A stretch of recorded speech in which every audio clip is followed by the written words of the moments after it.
Welcome to the morning show today on WRCO Radio. In the studio with us, Representative Tony Kurtz of the 41st Assembly and Todd Novak of the 51st Assembly here to join us to talk about issues during a very busy week. We appreciate you guys coming in today because I know you got other irons in the fire, Tony. Well, good morning to you and all your wonderful listeners. Yeah, it's going to be a busy week. We have a rare joint finance committee today starting Monday, and then obviously all week for the Assembly. We're going to be in session Tuesday, Wednesday, and Thursday, and we have the Governor's State of the State on Tuesday night at 7 p.m. So busy week. Yeah. Good morning, Todd. Good morning. How are you? Good. Good to have you in here as well. And, it's probably the highlight of my week because we do have a busy week, and as Tony said, we're going all week, possibly even Friday. So we've got a lot of stuff to do. What do you expect from the State of the State tomorrow? It's the governor's last one, so I'm sure it'll be kind of a highlight of his past 7 years in office, and probably a few zingers of what he didn't accomplish that it's our fault. And his State of the States aren't exactly the most partisan. I mean, he says a few things, but I think it's more of a goodbye to the state, and thanks for allowing him to be governor and kind of highlight some of his top priorities that he got done and some he left on the table. So I expect he usually gives pretty good speeches. So, Tony, anything you'd like to say? No, I would agree with Todd. I mean, this is going to be his last State of the State, and I think he'll probably reflect on accomplishments. And let's be honest, he did have accomplishments, and I think we as a Republican legislature, we helped with those accomplishments, and I think he'll probably highlight some of those. But I think to Todd's point too, he'll probably also highlight some things that that maybe they fell short on, but all in all, I think he'll just talk about this is what we did, this is what I'd like to see moving forward. So, in the news, of course, the tax cut plans, tax cut reliefs. Where do you stand on that? Well, it's interesting. We've had a lot of discussions over the last, and just for your listeners, for what they may or may not realize is the state is doing very well. We've collected a lot more revenue than, I'm not going to lie, than I think we anticipated. But the biggest growth were in our corporate income taxes were very strong. Individual income taxes were very strong. Sales tax was somewhat flat. I think when Senator Markline and I were on here last month, we talked a little bit about the new revenue numbers, but we also wanted to caution people that, like the previous surpluses we've had in the past, a lot of that money is one-time money, and we just got to be very, very careful and very cautious on how we do that moving forward. And I think that's where you're seeing a lot of discussion. Obviously, property taxes is something people have been talking a lot about. And I know as the Assembly Republicans and Assembly and the governor, we've all been talking about property taxes. It's just like, what's the best way to do that? And I think as the Assembly, our preferred method was maybe to give that tax relief to primary Wisconsin residents and their primary residents. That's something I think is very, very popular with our caucus. I know the Senate, if Howard was sitting here, they would talk more about rebate checks to everybody. And we'll see what the governor, I know the governor, I haven't really heard what the plan was. The governor, I know he wants to do more for property taxes but I know he wants to do some more things for schools. And I think to be honest, I think we're open to that as well. I think the big thing is we need to do something on property taxes. And I'll let Todd talk a little bit about the special education funding because that's something that he's very passionate about, and I give him a lot of credit because in the budget, we did do a 42 and a 45% increase, percentage point for special education. Once we did that in the budget, we both, when I say both, between the governor and the legislature, we negotiated what those numbers would be in dollars wise to get to that 42% and 45% of sharing the cost of special education. We all agreed on that. We did the budget. The budget was signed into law. And about a month or two later, Department of Public Instruction came back and said, oh, by the way, we're revising our numbers that special education is going to be more than we anticipated. So that kind of caught us, and to be fair, the governor's office by surprise, because both sides were looking at a set dollar amount to get us to that 42 and 45%, and then DPI basically came back and moved the goalpost, to be honest with you. And so I think that's something we've talked about to make sure as a state that we are making that commitment to 42 and 45% on special education, which would be a good win for a lot of our rural school districts, particularly in our area. And I do want to give Todd, because Todd, that's something that he actually brought up to members to say, hey, this is something we made a commitment to. This is something I think we need to do. And in our caucus, I mean, we're really resounding like, yes, let's fix that, and then let's figure out something for property taxes. Todd? I'm just in awe. Tony complimented me, so lost for words there. No, I'm just kidding. Yeah, special education is something I'm very passionate about, and I worked on that piece in the state budget. We did promise 42% the first year and 45% of the special education cost the second year, and it was a big ask for the schools. It was one of the big top asks that schools asked for, that we pick up more of the state special education. We negotiated with the governor. He's on the same page as we were. Unfortunately, DPI underestimated how many students would be in special education, so it dropped the pot of money that we put in there. And going into this discussion and negotiations on what we're going to do with the surplus, I have been very loud and vocal, and I will, if it doesn't happen too, we need to make that whole. It's about $250 million that we need to throw into the special education to get it to 42 and 45%. And if we don't come anything else out of any negotiations on this, on what we're dealing with, what we're going to do with surplus, that's my number one priority, and I've been very loud and clear about that, and I will be. And I think where we're at right now is, not stepping out on a limb here, but I think the governor and the assembly are pretty much not exactly agreeing on everything, but pretty closer than the Senate is. The Senate wants to give a rebate to every taxpayer in the state of Wisconsin, $1,000 for filers or joint filers, $500 for singles. I think after the property taxes that just went up because of the governor's 400-year veto on the $325 per student increase that's baked in. I think if we put any money back, it should go to property taxpayers because they're the one that took the biggest hit. And I don't have a problem. I know the governor wants to throw some more money into the school tax credit levy on your tax bills. And I have no problem with that, but I think the Assembly and the governor are more aligned, still far apart, but more aligned on what we want to do with the surplus than the Senate, and that's not dishing the Senate at all. This is the way it always is. It's like, whether we can get this done this week, we'll see, but then again, we didn't think we'd get a budget done, and within four or 5 days, we were able to get a budget done. But I will say, I know a lot of people, and Tony knows these numbers better than I do. My first budget I voted on, actually I voted against it because I didn't think it was good, was $77 billion. This last budget we voted on was $111 billion.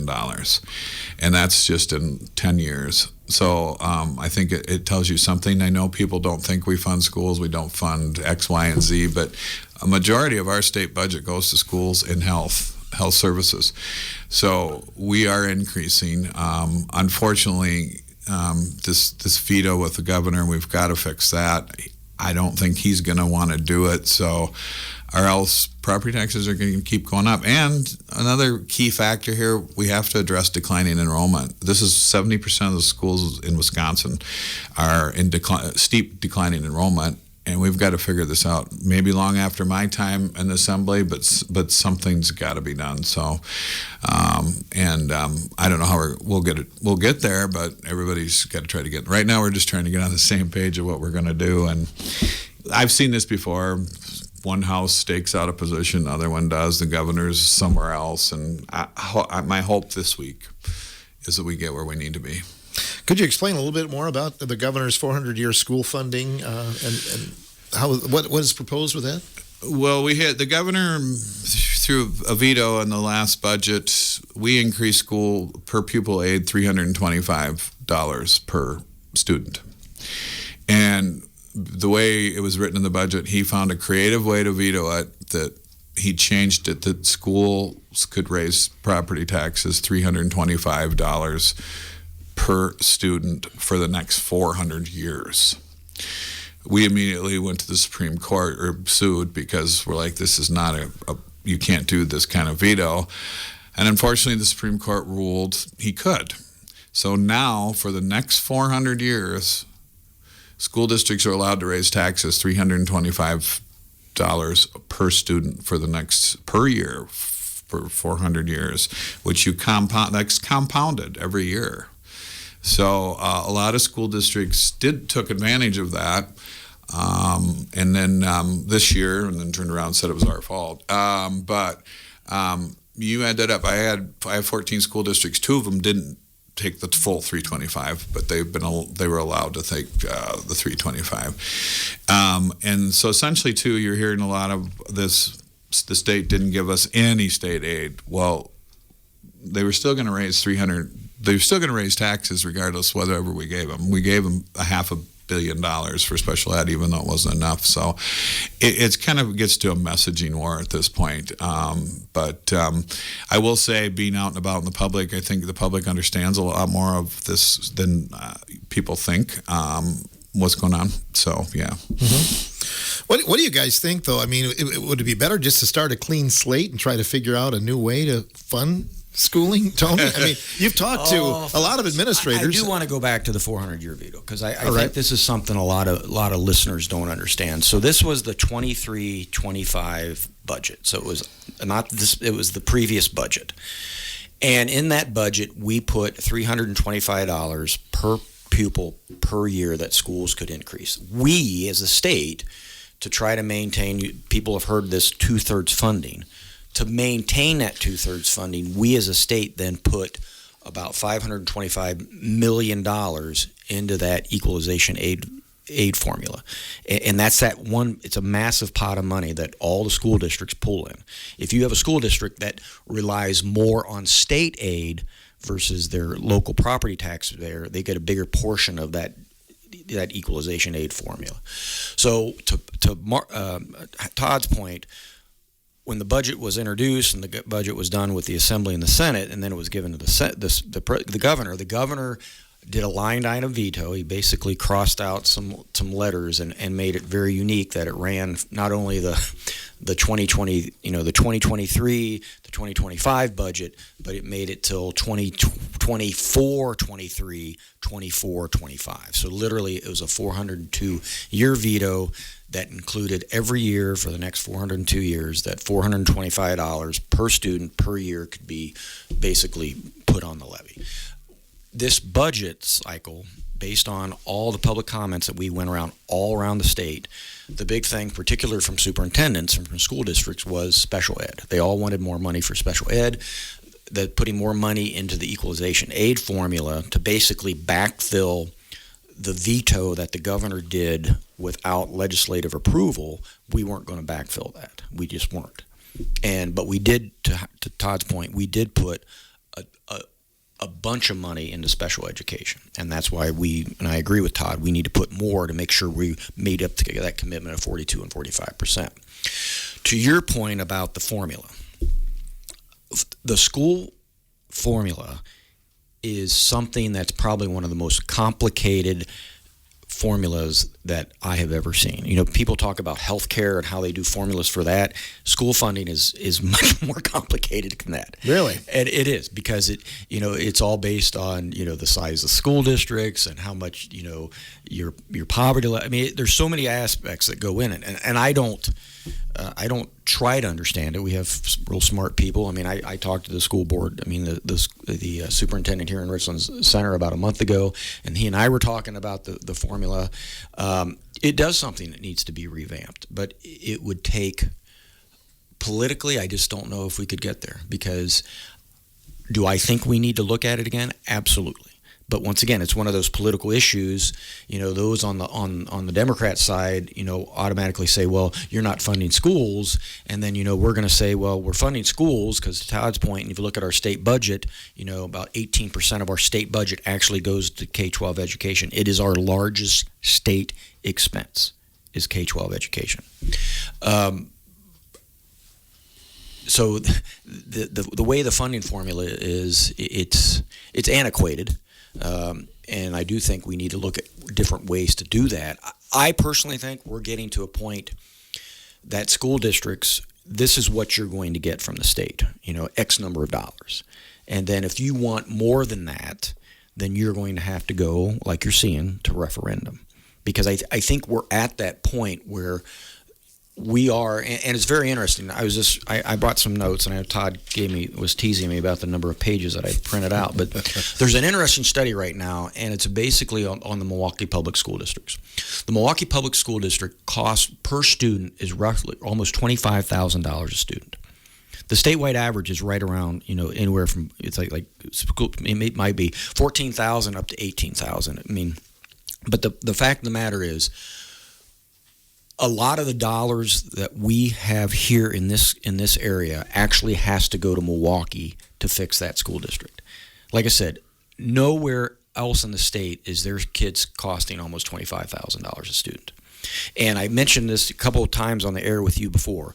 When Milwaukee passed their massive referendum, this $253 million, Milwaukee gets about 77% of their aid from the state of Wisconsin. That's a huge amount of money. And so when you have this equalization aid formula and we provide more state aid to those schools like Milwaukee or more poverty areas, more of that gets, like I said, it's only a set amount. And so when Milwaukee pulls more money from that, it actually costs school districts like Richland or Ithaca or Weston. It actually pulls money from our school districts because of what Milwaukee does. And a couple of months ago when I talked about that on air, I actually gave you the fiscal bureau memo about how much it actually costs our school district. So I think, I know people don't want to, be negative about other school districts, but we as a state have a real problem with Milwaukee Public School District. It's the largest school district in the state of Wisconsin. And by all metrics, especially in the state and nationally, they're by far one of the worst school districts in the country. But yet we, as a state, keep funding them. And I don't know if anybody's seen the recent news. They're $46 million in deficit again because they just cannot manage their money in that massive school district. And when you talk about the school districts and how do you fix the formula, well, one, we got to look at that. But I also think we also need to look at some of our smaller school districts. And to Todd's point, I know consolidation's a nasty word. Nobody wants to talk about that. But it's something that we do need to start thinking about because with the declining populations and the birth rates, this is not going to get any better. Mm-hmm. So, Todd? Yeah, I agree with Tony. And Milwaukee is the problem. I'm glad that he brought it up. And I'm not dishing on Milwaukee because I have good friends over there. But, the problem is it's the highest per student rate in Milwaukee and the worst results. We've got I believe, I'm talking off the top of my head, so this number's me off. You got 50% graduation in some of the schools. You've got 20% that can't read or only can read, like 80% that can't read or write someplace. And then it just baffles me. They just went to referendum for $253 million, and immediately, right afterwards, 2 years later, they're $43 million deficit, and they're late on their reports. I'm sure some listeners saw on the news. They aren't filing financial reports on time with DPI, so DPI is withholding their aid payments, which makes things worse. It is just a cluster over there. And you're right, it hurts every single school district in this state. And they're also declining enrollment too. So, it's not necessarily the formula. I think the formula could be tweaked. But we need to figure out what we're going to do with declining enrollment. I'll go back to that. And I have, I've got my largest school district is about 2,000 students. My smaller ones are 250, maybe 300. You're getting down there, and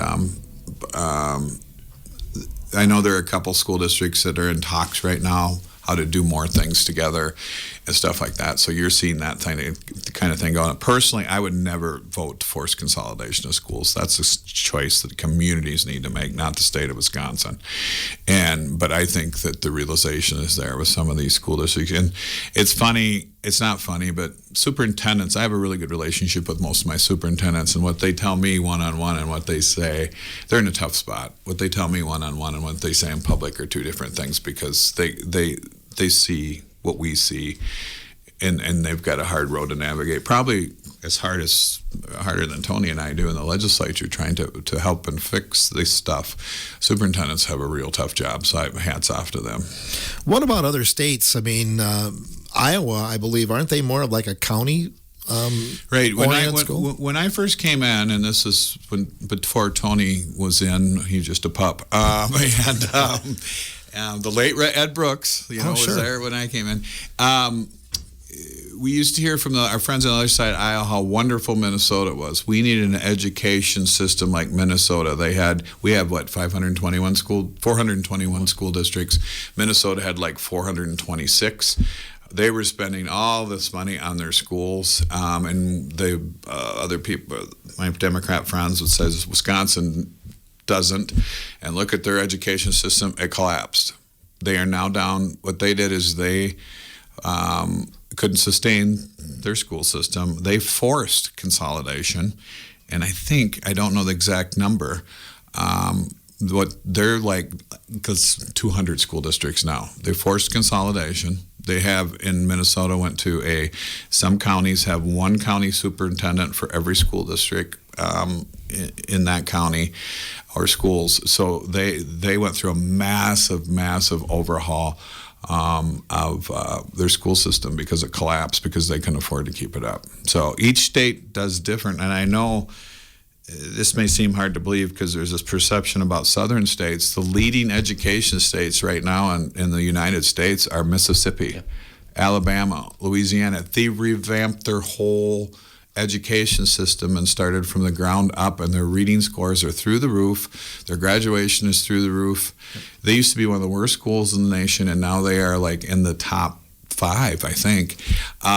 So we need to look at what other states are doing. Iowa, you're correct, has gone to a different model, and I think that's helping them out. So every state has adjusted. But I never thought I'd see the day where Mississippi and Louisiana and Alabama would be leading on all metrics for education. So these are things we need to look at. And I think Minnesota still is even struggling, even after their forced consolidations. But it's just interesting. All you got to do is just look around. Mm-hmm.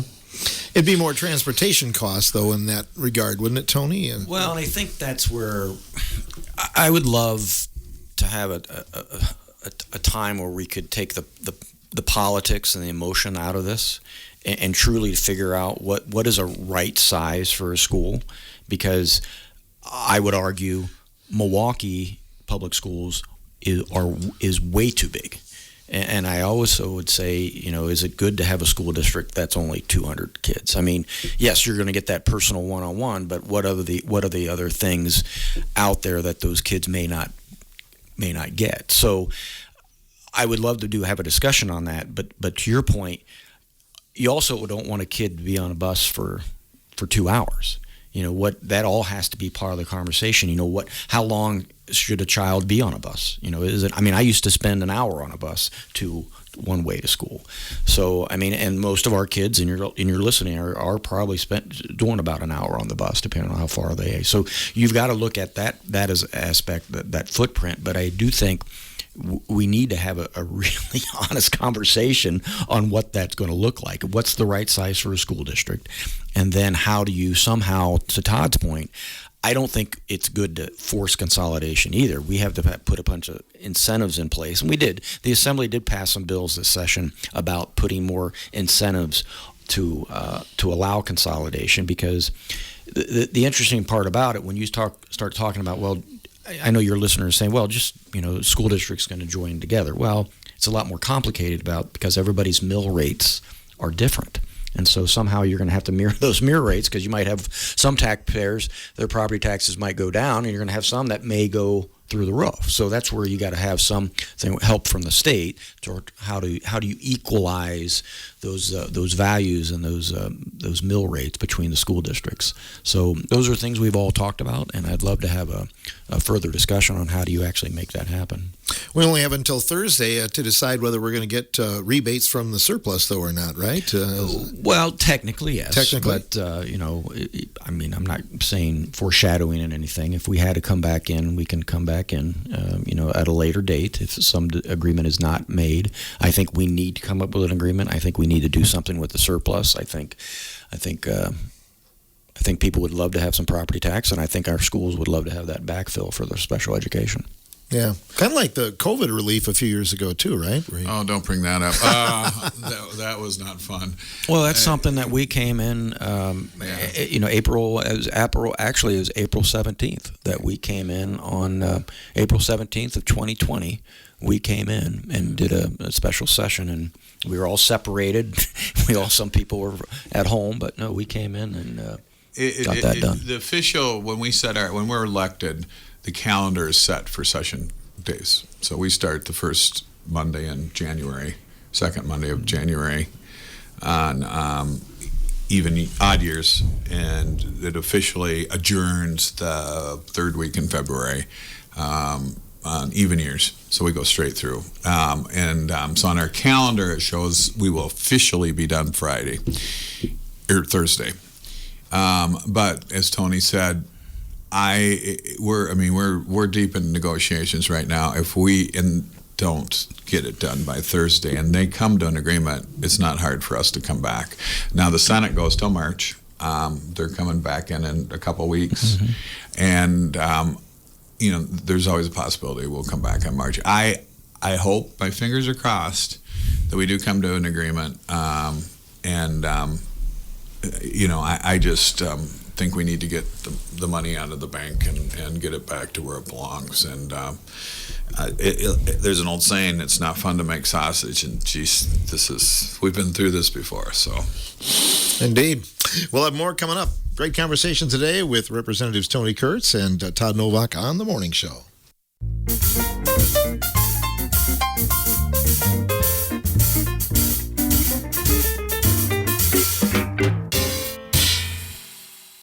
Tony Kurtz and Todd Novak, our guests on The Morning Show from WRCO Radio, talking about lots of topics here today that pertain to us in the state of Wisconsin. One of the bills that came along, the tips on taxes. I think we talked about that last time, but for waitresses and waiters. The tax on tips was passed by the Assembly and the Senate, and so now that's waiting to go to the governor's desk for signature. And from all indications, I believe the governor has come out and said that he's going to sign the no tax on tips. And just to make sure people understand that,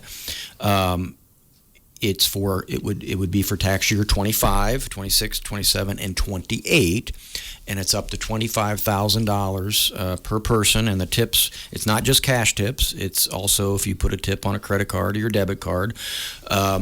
And basically, that's good at the federal level, and then hopefully when the governor signs that'll be for something here in the state. And then today in the Joint Finance Committee, we're actually going to do finance treatment for the no tax on overtime. And that's another thing that the Assembly passed a couple weeks ago, no tax on overtime. I believe the Senate's going to take it up on Wednesday, or maybe even March, but the no tax on overtime. And that, once again, in our area, Phil, we got a lot of people that do a lot of overtime, a lot of extra shift work, and that would also be up to $12,500 for an individual. And the key thing about that one would start for year 25, but it actually does not expire. And it's interesting, the federal one does expire. Both of them, no tax on tips, no tax on overtime is for tax year 25 through 28. So the Wisconsin no tax on tips would be for 25 and 28, but the tax on overtime, if passed and signed into law, that would be start tax year 25, but go indefinitely. And so I guess what I'm trying to caution people on Like, for instance, I had a friend of mine call me yesterday and mention about the tax on overtime. He said, "Do you think that's going to get signed into law?" And I said, I honestly do. I think there's a lot of good comments and good discussion about that, and I think it's something good for the state and good for our constituents. And he said, "Well, should I wait to file his taxes?" And I said, if you can afford to wait, I'd kind of wait, because what happens is if you file your taxes now, and that no tax on overtime or no tax on tips gets signed into law, I mean, you can still get the credit, but you'd have to do an amended return. And so if you can wait, I know some people can't, because I know a lot of people really do rely on that tax refund. But if you can wait, I would wait, and that might, then you won't have to do an amended return. So till later. April 15th. I mean, if you can wait that long, like I said, I mean, Phil, a lot of people, I mean, obviously, cost of living's, I think we all understand how that's been driven over the last couple of years, and some people can't wait. But if you are in a situation like this person I was talking about, he said, "Well, I can wait a little bit," and I said, "Well, if you can wait a little bit, that would stop you from doing an amended return." So. Anything you want to add, Todd? No, this is Tony's wheelhouse. You worked on this tab, yeah. It's kind of just aligning up with the federal, and I believe that when we pass it, the governor will sign it, because he was involved in negotiations on it. And so, yeah, I agree with Tony. If you want that credit, I'd wait a little bit to get it. Your taxes done, because I'm assuming it'll be signed if the Senate passes it next week or this week, and we do, it'll be signed probably right away. So, because it's tax time. So, anything on the agenda you're looking forward to here this week? You got a lot of things. Or anything you're dreading? Or well, I'm dreading. Tony and I will be spending long quality hours together, so that I suppose is a highlight of my week. It's end of session is. I believe we have 167 bills this week, but I want to leave on but on a note that even though we talk about stuff today that we disagree with, or we disagree with the governor on, I just had this statistic run, and I'm going to run it again. Almost 87% of everything that the Assembly has passed this session has been bipartisan or unanimous, and I think it's going to be a little higher when we're done. And I don't think the public realizes that a lot of the stuff we're doing this week is going to fly through because we all agree on it. It doesn't make sexy news stories, Phil, I know, for the newspapers and stuff, so it's got to be the stuff we just disagree on. And but I'm pretty proud of a lot of the stuff. I mean, I think every bill I've had has been bipartisan, unanimous, and I think all Tony's have this year too. And that's something I'm always really proud of. And I've got some bills going through this week. And some that are sitting, waiting for the governor to sign. So it's kind of this crazy, it's going to be crazy week. I'm looking for 12, it's nothing for us, 12, 14-hour days coming up. So, yeah. Could you give us some examples of some of the bills that you've helped author that are coming down the line? Well, I was on the we had a task force on elder services, and I was a member of that. So all those bills will be coming through. And the bill I did was to help support economic support positions in ADRCs. I'm very passionate about senior services. I'm actually on the ADRC board in Iowa County. I was involved in that long before I became in the legislature. So those are some of the bills I'm done. And then I think we're doing a bill. I'm doing a bill to help the court system out regarding witnesses appearing, or professional witnesses like doctors and things like that, to be able to appear via video conferencing, because we're in a rural area, and if you have like a mental commitment and you need an expert witness and stuff, or a psychiatrist, current law doesn't allow them to testify via video, so that changes. My bills are not sexy, I call them. They don't make headlines. I work a lot. A lot of my ideas come from the locals, and a lot of these have come from talking to people at the courthouse, the sheriffs, the clerk of courts, and counties association, league of municipalities. That's kind of my wheelhouse where I work in. So, and then I think tomorrow one of my bills, it's kind of a fun bill because it came from constituents, is butter in schools bill. which is bipartisan. There was a loophole in the law. I don't know if you remember the oleo wars years ago, and state statutes specifically spell out that butter has to be served in restaurants and prisons and state institutions and everything. But there's this little loophole. What isn't mentioned is schools. It doesn't specifically say butter has to be served in schools. Well, we had a school district in my district that switched to margarine and didn't have butter anymore. And in southwest Wisconsin and rural Wisconsin, that didn't go over very well. And the Senator Howard and I started getting our phones blowing up from farmers that were pretty upset. And I will say the school district did switch back to butter after the outcry. Margarine is still available. You can still ask for margarine. So we're fixing that little loophole.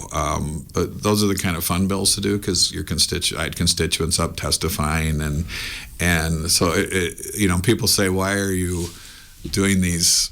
This is stupid. Why do you have to do a law to do this? But still, it's constituent driven, and it's kind of like 2018. Howard and I, on the bequest of a fourth grade class in Mineral Point, they realized that cheese wasn't mentioned anywhere in the Blue Book, so we made cheese a state dairy product, and it was really fun. All these little fourth graders, so it's kind of the reminiscent of that kind of stuff we do. So yeah, the fun part of the job. It is. That is the fun part of the job. Like I said, Tony, I think, is way ahead of me on bills getting passed because they give him all this stuff to make him look good. And is that what it is? He gets more into the nitty-gritty bills than I do. I mean, I get into the we each have our own wheelhouse, and that's what makes us all work together very well in the delegation in Southwest Wisconsin. Well, Tony, what bills are you looking forward to? Do you have any? Well, today in finance, we're going to be voting on the funding piece for Knowles Nelson stewardship. If anybody remembers stewardship, that's up for reauthorization. And Todd and I are the lead authors on that. We'll take that up in finance. We passed that in the Assembly. I'm hoping on Wednesday the Senate is going to take that up because that authorization it goes till June 30th of this year. So if we don't authorize it, I mean, that program, the funding for that could go away. And I don't think anybody, I know that's a very popular program in our area. It does a lot of good work for conservation, a lot of good habitat restoration, anywhere from, trout fishing and duck hunting to just good conservation measures. So that's a big deal for our area. The other one is a levy extension. Obviously I know the ambulance service here in Richland County has been something that has been talked about a lot over the last several months. Senator Markline and I have a bill that would, right now you can do a county-wide EMS service, but it's kind of based on your county lines.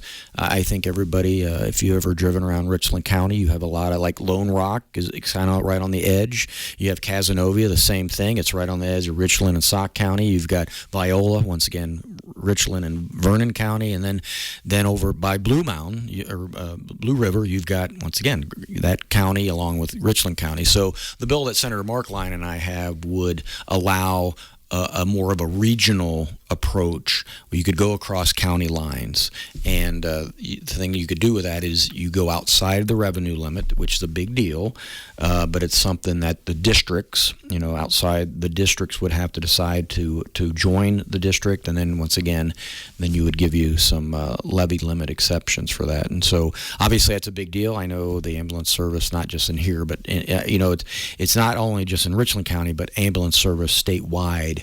I'm not going to say it's in crisis mode, but it's not too far from it. I mean, we just got to make sure when you call 911, someone's going to show up. And so that's kind of the bills that Senator Markline and I, along with Todd, have been working on over the last several budgets. But this would just be another tool that the county or other counties could use to try to expand and help with that EMS service. The other bill that I'm looking at, believe it or not, this was brought up. Residential housing obviously is a huge issue. Obviously, I know it's an issue here. Actually, statewide housing is a big thing. Last budget, some people may not realize, we put $525 million in for housing, different housing projects. One of the bills that are going on is going in the Senate right now and past the Senate 30-3. would allow residential TIDs. TIDs is a tax instrumental financing tool to help with infrastructure and things like that. The bill that the Senate just passed would help residential TIDs, but it also would include those communities that actually lost a branch campus. So that's something that I'm trying to get through the assembly now, because like I said, I met with the board chair this morning, had breakfast with David, and that's something that actually would help the county and the city perhaps when you're looking at the redevelopment of the campus project out here. And so that's something I think I'm going to really be focusing on this week, because the Senate passed it last week, and I want to get this across the finish line, because I think it just helps. It will help Richland and the city of Richland Center to maybe a little bit more options when you're looking at the campus property out there. Anything else related to farmers? I mean, that's something you're near and dear with. Oh, we're looking at, well, the cheesemakers were in town last week talking a lot about their priorities. With them, obviously, it's exports. A lot of people should be very proud about the state of Wisconsin and our dairy exports. Believe it or not, year over year, we've increased exports of our dairy products by about 25%. 1 year it was like 22%, then it was like 25%. So that is boding very well for our state. And I actually talked a lot about how maybe next budget we put more money into that. It's interesting. Some of the growing markets for Wisconsin cheese is the Middle East, Southwest Asia. Those are big growth areas, and I give DATCAP's Department of Ag, Trade, and Consumer Protection, along with the cheesemakers, they've done a tremendous job of exporting and taking advantage of those opportunities. When I was meeting with the cheesemakers, and I don't mean to go on because I'm actually pretty excited about this. When the European countries are actually cutting back, when you look at fluid milk, European Union actually their fluid milk numbers have actually dropped. They're putting so many different restrictions on the European Union that we, as the United States, and particularly Wisconsin, we're picking up that market.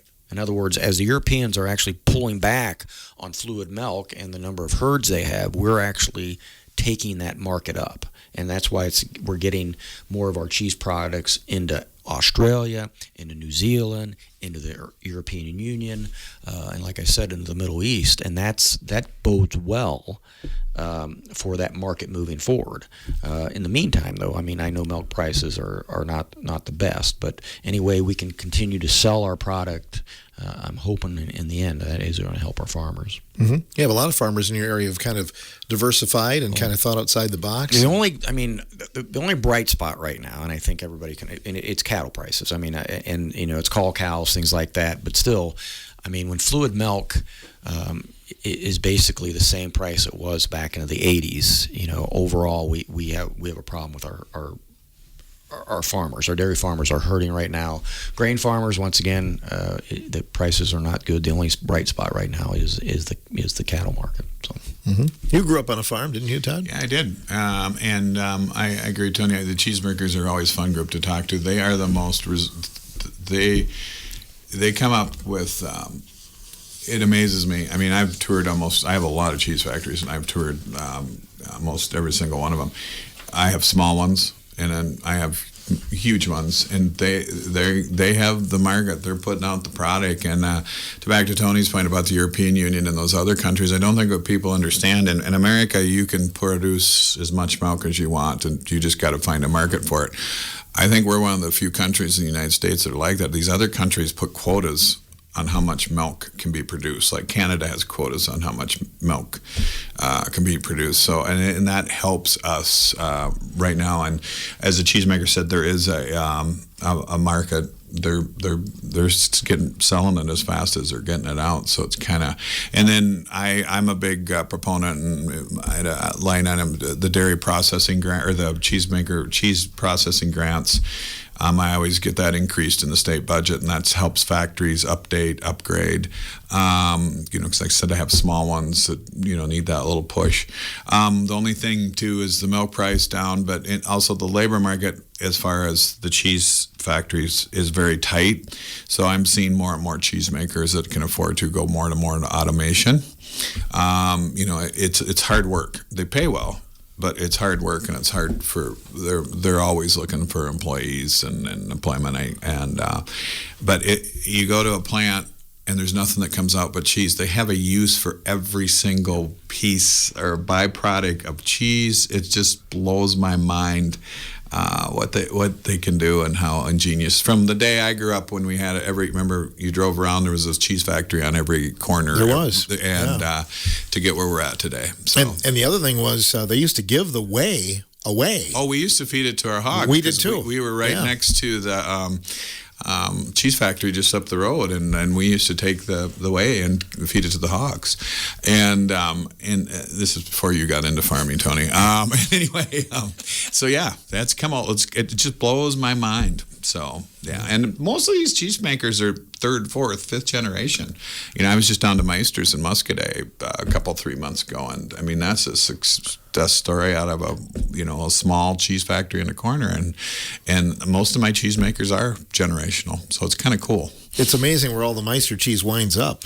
Oh, that's it. I and super nice family. They're wonderful family, and just to go through that, and I think they're building on again now. So it's amazing. Good. Anything else either of you like to add here? One thing to talk about the dairy industry. Representative Tranel and I believe yourself got in the state budget $20 million to help with agricultural dairy improvements on the farm. So this is something that would help our farmers. Like I said, they're just tweaking some language right now in the bill, but basically it would help farmers upgrade equipment, and that was $20 million that was set aside in the budget, and that's something I hope we get done this week too, because that would help a lot of our area farmers. Great. So listening sessions, anything coming up in the area? I actually do. I've got listening sessions coming up in March. There's going to be 6 altogether, and if you give me one moment, I can actually pull up where the dates are to make sure. So the 9th of March will be some listening sessions in Reedsburg, Union Center, and up in New Haven, which is up by the Dells area. And then on March 13th, I haven't confirmed the actual locations yet, but I know we're going to do one in the morning in Boaz. In the afternoon, we're going to do one in Cazenovia. And then in the evening, on, once again, another Friday the 13th, we're going to do one here in Richland Center. So that'd be March 13th, and that will be in the late afternoon, early evening here in Richland Center on March 13th. It's good to know. What about you, Todd? We're looking at some, haven't scheduled them yet. I'm backed up on, because we've been so busy in Madison, I've got, I'll be running around the district. I've got schools that want me to come and speak to their classes before the end of the school year. So after we're done this week, I'm going to start up that and some meetings. So there's... that's the most fun part of this job, actually, not being in Madison, is out in the district and meeting people and groups. And so we're looking. My newsletter should hit mailboxes for the residents in the 51st, my annual spring newsletter, probably in the next week or two. So that's all done, printed, and the people in my district can look forward to seeing my face in their mailbox. And you two will spend some quality time together over the next few days. We do. For the next 5 days, we get to spend a lot of time together. I will tell you, we get grouchy, not Tony and I, but it can be tense, but it can be fun because it's you get to a point where it's just, you just got to laugh. And it's interesting. But, to Todd's point, I know you got to get off the air here, but over 90% of the bills that we pass are bipartisan. I mean, my first session, it was like 94%, and then you gave the number. I mean, unfortunately, people only hear the ones that we truly disagree on, and there's legislation that we disagree on. That's fact, but there's so much more that we get done, and the whole goal is, once again, to help our constituents and help Wisconsin moving forward. So, and I just add to that, socially too, outside of the building. Like this week, I will probably go out to dinner with some colleagues, Democrat colleagues, with some Republicans. We do things together. We have great friendships. Sometimes on the floor we're screaming at each other, but what you don't see is 2 minutes later, it's like, hey, where are we going for dinner tonight? It's like, I call it theater, but I wouldn't want to be in Washington right now. I think that's real, but we're good. Good to hear. All right. Well, thanks, Thank guys. you, Phil. Everybody have a great day. Yeah, you too. We'll see you in a couple of months, Todd, and we'll see you next month, Tony. Tony Kurtz joining us along with Todd Novak, representatives for our area here on today's morning show.